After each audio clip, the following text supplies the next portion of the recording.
After a dreadful start to the new season, I've decided to activate my wildcard, and in today's video we're going to be running through my team selection and giving you all the key data and stats you need to make the best decisions in Game Week 5.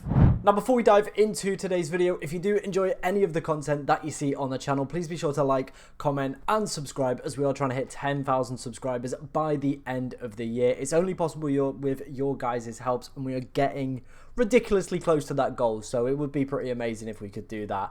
Right, let's start off first of all taking a look at how my team got in Game Week 4, and as you can see, this is probably the worst game week I have ever had in FPL throughout probably playing it for about 5 years. It's not great, only one player picking up his attacking return, and that was Saka with an assist, but because of who he actually assisted, it did more detriment to my rank than gain, so that was a little bit of a ring stinger, if you like, to be honest. And as you can see with the whole team, to be honest, there's a lot of structural problems. Obviously the big lack of Erling Haaland. Now I just want to put it out there, I went against it. I thought, maybe there was going to be some scope going for those free premiums in midfield. If they could deliver, then hopefully we would have been able to be close. So when we did wildcard in 6, this was the original plan, we would be able to go in with a slight advantage over those Haaland teams. Unfortunately, it hasn't worked. Haaland is an absolute machine and a monster, and unfortunately, it's just not worked that way. I have to put my hands up and say I got it wrong. Sometimes that's what happens in life. But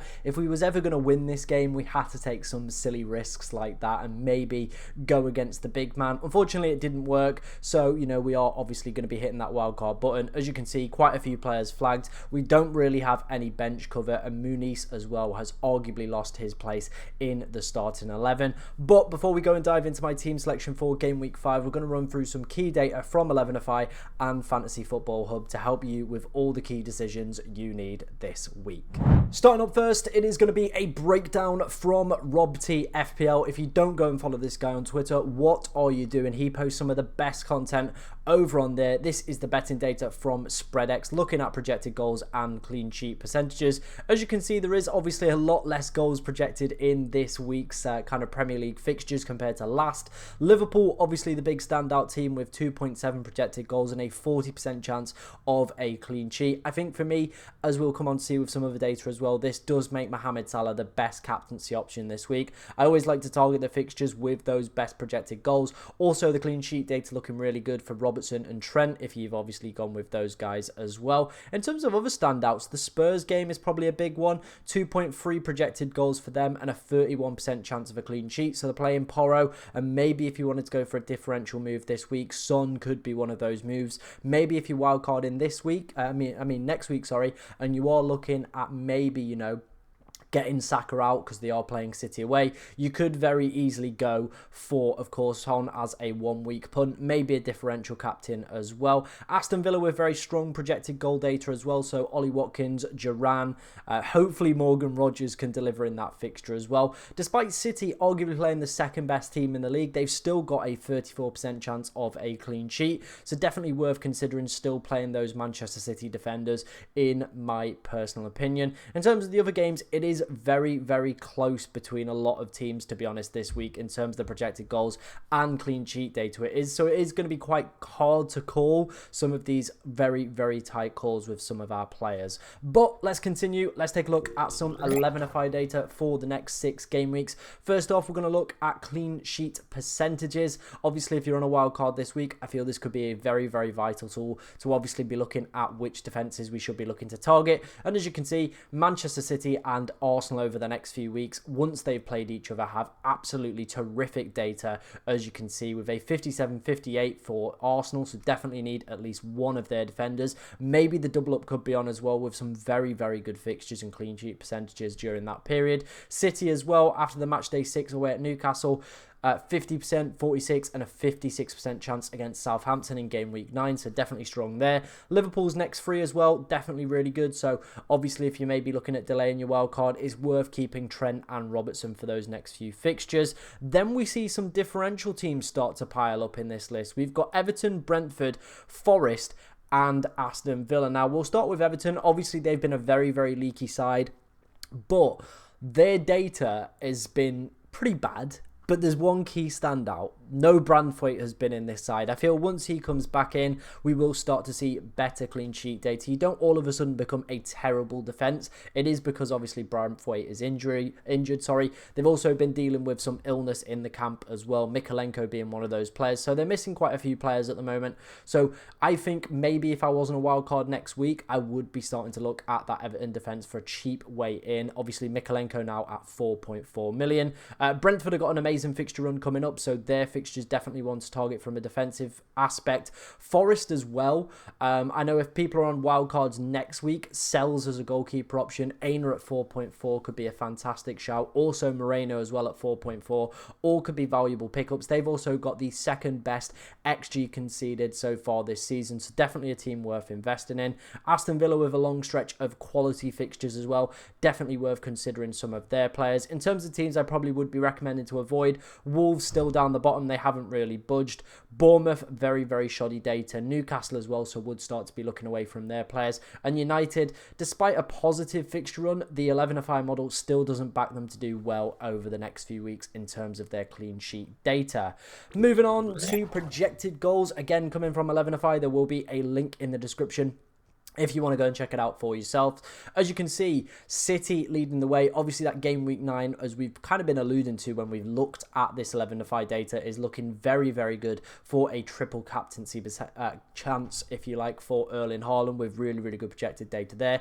Liverpool's is quite strong. Now, game week 9, obviously, there's a huge drop-off where they do face a, an Arsenal side, so that's one's going to be difficult. However, I think the people that could be making that switch from Salah to Saka in game week 6, it might be a little bit closer to call. Now, I can see the Arsenal data is looking ridiculously strong in 6 and 7, but Liverpool's is still pretty good in terms of it. They would be the third best XG conceded in that period as well. So selling Salah for Saka could still be a massive gamble, and I probably would be looking away to keep maybe both of them in the side, because we've seen that both of them are very, very capable of picking up big scores. Saka's yet to blank this season. Salah as well has been pretty much close to matching Erling Haaland as well. So maybe one to consider going forward, or maybe on the game week 6 wildcard as well. Yes, the fixtures tail off. However, that projected goal data is still looking very, very viable. Spurs also starting to creep their way up this list as well. I think obviously the likes of Dominic Solanke, Son should be in our thought processes for game week 6 wildcards as well. And then some other interesting teams starting to creep their way up. Obviously Brentford, Bryan Mbeumo will definitely be a pick. Obviously Visser is now injured, so maybe that might impact their attacking output as well. However, United are starting to creep their way up as well, and I feel if Garnacho starts to see some decent minutes, I think he could be a fantastic value pickup around that 6.5 million. We're also seeing a drop off for Brighton. Their good fixtures are starting to fade, and they are starting to get some more difficult ones. So probably, maybe not worth bringing in João Pedro for me. I think there's a kind of a whole host of cheap forwards we're going to talk about in today's video that could be better options to go for. And as we can see as well, Fulham definitely starting to tail away. So if you've still got Muniz, definitely worth selling him, not because of the bench-ins, but also because this data is starting to fall away. Finishing up, let's take a look at captaincy, and this week we were looking at the predicted points model from Fantasy Football Hub, and across the board, to be honest, in all of the kind of, programs that you can use, FPL Review,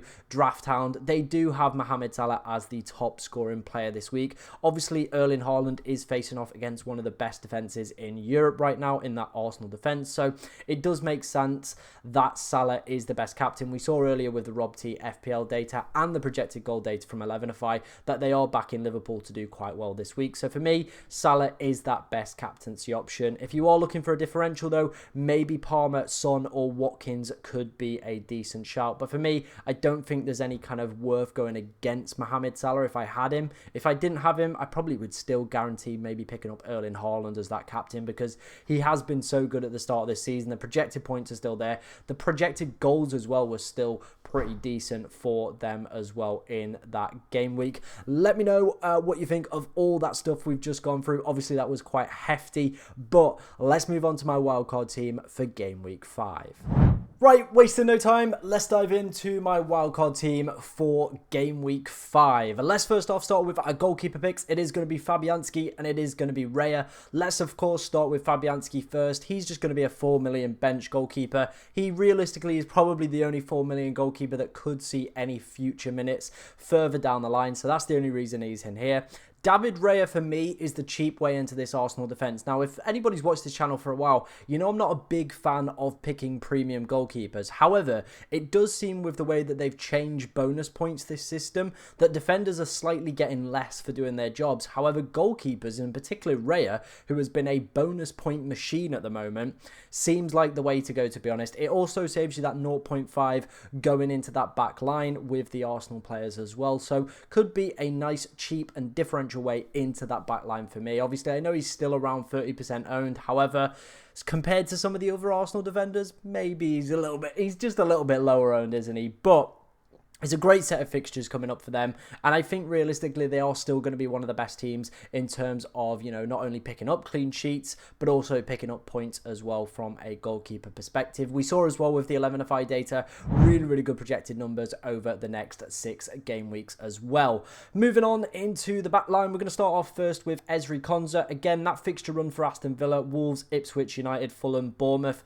Great set of fixtures. Even in those more difficult games as well, we do have other players on the bench that could very easily rotate with him in.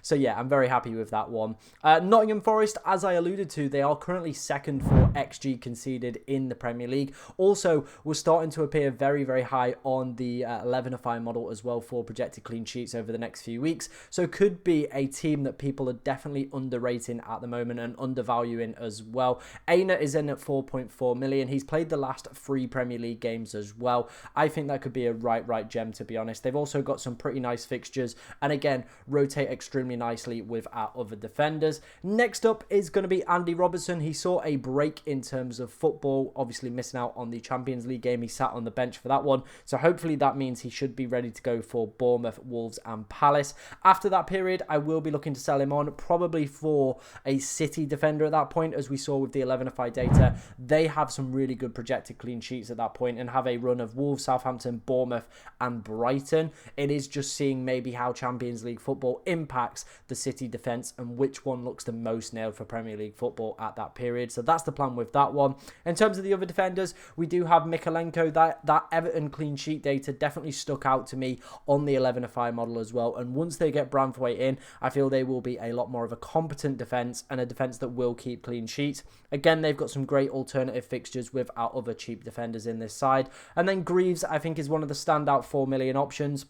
Ipswich have got a really nice run, a really great set of fixtures coming up, and if we do need him to slot in for any of the games, maybe even this week, he could be one of those options that we do go and pick up. Right, let's move on into our midfield. We're going to have Saka in here first. Now, he's currently, you know, had a knock, but obviously they play in the Champions League tomorrow, so we will be able to see if he is fit and available. If he's not, then things obviously do change, and maybe we have to look at some other alternative options, but for now, we are assuming it is a typical Bukayo Saka injury, and we're just going to stick with him. Again, with the projected goals, we saw in 6, 7 and 8 some great numbers, and he could be a really good captain for 6 as well. That is why I want him on this wild card. Brian Mbeumo, we saw it with the projected goal data as well. There's some really good fixtures coming up for Brentford over the next few, with him having penalties and potentially playing as the club's number 9 as well. Could be a great option. I'm not even scared to play him at Tottenham at the moment. They've been very poor as a whole, as a side, so I think could be a great option to go for.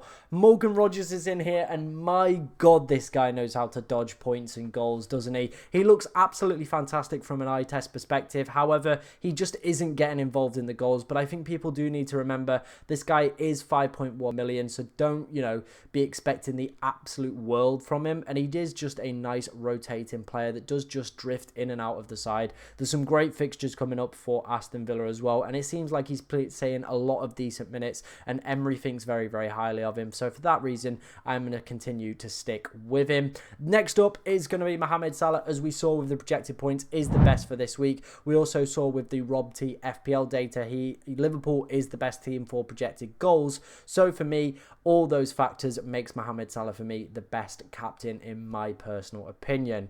Finishing up, our final midfielder on the bench is going to be Sade. Now, This one is a TBC and a little bit of a maybe, to be honest. Obviously, the news broke that Visser was injured, and a lot of Brentford accounts are believing that this guy will play as the number 9. He can also play on the left as well, but I think with Carvalho's impressive performance last night in the Carabao Cup, he maybe could secure himself that left wing slot. However, I do think that Sade, with his versatility and his more, I would say, physical nature, and some of the Brentford accounts are suggesting this as well, could be the club's number 9. He can also play on the left, so for 5.4 million with a great set of fixtures coming up where you could realistically hold him till game week 19, same with Mbeumo. He also rotates extremely nicely with Vardy and Calvert-Lewin as well, so there seems like a lot of plus points, to be honest, to go in for Kevin Sade and maybe taking a little bit of a gamble. If it doesn't work out, we could just drop him down to Winks, have that money in the bank, and maybe upgrade one of our other defenders to around a 5 million defender, or upgrade Morgan Rogers to somebody else as well if that move doesn't work out. Right, let's head into our free forwards. Now we're going to start off first with Jamie Vardy. He's managed to score 2 Premier League goals, and this guy, he just does know how to score. It's just Jamie Vardy. He is such a natural and great finisher. They've got some absolutely stellar fixtures coming up, and you do believe if Leicester have any opportunity of staying up this season, it will be if they put a run together during this period. Everton, Arsenal away next week, but we can play Sade because they play West Ham at home. Then they've got Bournemouth, Southampton, Nottingham Forest and Ipswich. It's just a great run, and I feel it is a run we need to be taking advantage of. And Vardy seems to be playing decent minutes at the moment, scoring goals on penalties. And for 5.7 million, I don't think we're going to find a better budget option in terms of a forward as well. A man who could run in very, very close is, of course, Calvert-Lewin. Now, there is a spate of illness going around in the Everton camp at the moment. However, Calvert-Lewin and McNeil have probably been the standouts in a very, very poor Everton side, to be honest. And this fixture run, again, has to be taken full advantage of. Leicester, Palace, Newcastle, Ipswich, Fulham, Southampton, West Ham. It seems like he's dealt with some of his injury issues and starting to become a 90-minute man, seeing regular minutes, seeing plenty of goal mouth action as well, and is also seeing, penalties. So that, to me, again, makes complete sense to be backing both of these boys to do extremely well. And then finishing up, finally, is going to be Erling Haaland. Now, again, like I said, I think from maybe game week 7 all the way up to game week 11, he is the best captaincy option. We did obviously go without him at the start of the season. It hasn't worked ideally. However, I believe now we've got him in this side. We've got him for this good run as well. This week, obviously not going to be a captain. However, from next week all the way up to game week 11 could be a fantastic option to go for in that regard. And I think that's probably where I've gone wrong so far this season, is not having the best captaincy option every single week, because it makes such a big difference. However, with us having Saka, Salah and Haaland, I do believe for the next 5 to 6 game weeks we've got that area covered off, and having the best captain every single week. That was my team selection. Obviously, there is one man missing, and it is going to be Watkins. Now, there is a way we could get Watkins in. I think if Saka was obviously flagged and going to be out, I think what we could do is switch it to Bowen for Saka, because West Ham have got some great fixtures coming up, and then upgrade one of Vardy or Calvert-Lewin to Ollie Watkins. Now, the only reason I didn't go for Ollie Watkins is because of those early substitutions. I think any normal time, if Duran wasn't a bagsman, there wasn't European football, we'd be all over Watkins like a rash. The fixtures are absolutely immense. This could be the one downfall of this team, is not having Ollie Watkins, because he could very easily go and bag some amazing goals and some amazing points during this period. But for me, it is those early substitutions that are slightly putting me off, to be honest. So yeah, that's the thought process with Ollie Watkins and why he is missing out right now. Let me know what you think of my team down in the comment section below. If you've got any questions about your team as well, get them in and we will try to answer as many as we possibly can. But thank you very much for watching today, ladies and gentlemen, and good luck in Game Week 5.